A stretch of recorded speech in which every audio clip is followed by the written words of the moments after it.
Hi everyone, I'm Brianna and welcome to All Initiative. Today we're going to be talking a bit about D&D loot and why it's not very useful and how we can make it useful. So, let's get started.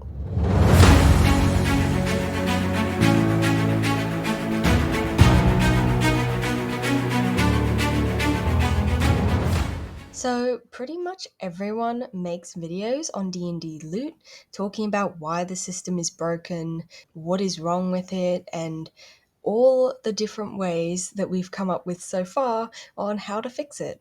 But today I'm going to give my opinions, ideas, and thoughts, and I hope it's useful and might give you some ideas on ways to put your own spin on it.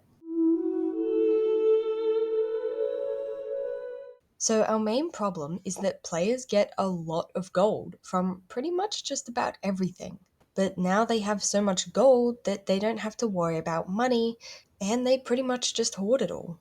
But with that much money, they should be able to do something meaningful with it, whether it's buying a home or a home base, maybe even buying a business, or maybe paying some sort of very experienced helper, whether that's a healer, a bodyguard, maybe even an assassin or a mercenary. There should be larger things worth their money that are going to be meaningful and impact the story. Maybe they can buy or just hire a flying ship. A lot of items are worth a lot more brand new than even slightly used.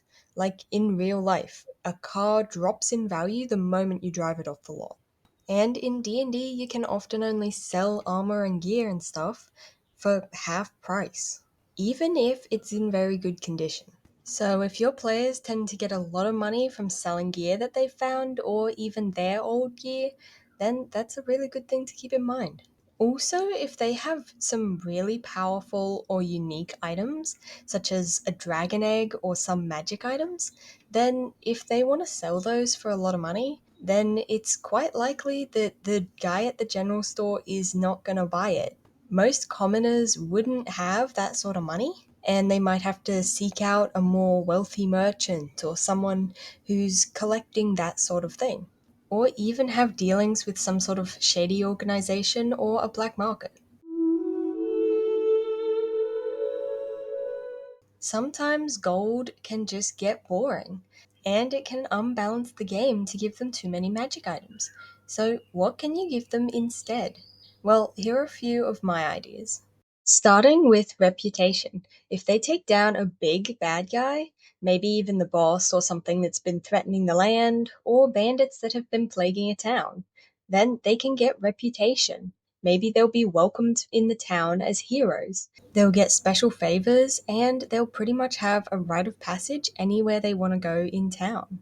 Not to mention, this is a really good way to put some side quests out there, with all the townspeople coming to the heroes to ask for things and to tell them their problems.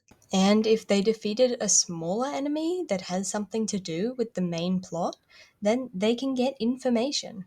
Maybe information about the big bad, his plans, even the layout of his base. Anything that could benefit the party. And they're gonna be much more excited about that than they would have been about some gold. But that's my advice, and I really hope it was useful. And if it was, then I'd be really happy if you'd consider giving the video a like or even maybe subscribing to my channel. As always, thank you so much for watching, and I hope to see you next time.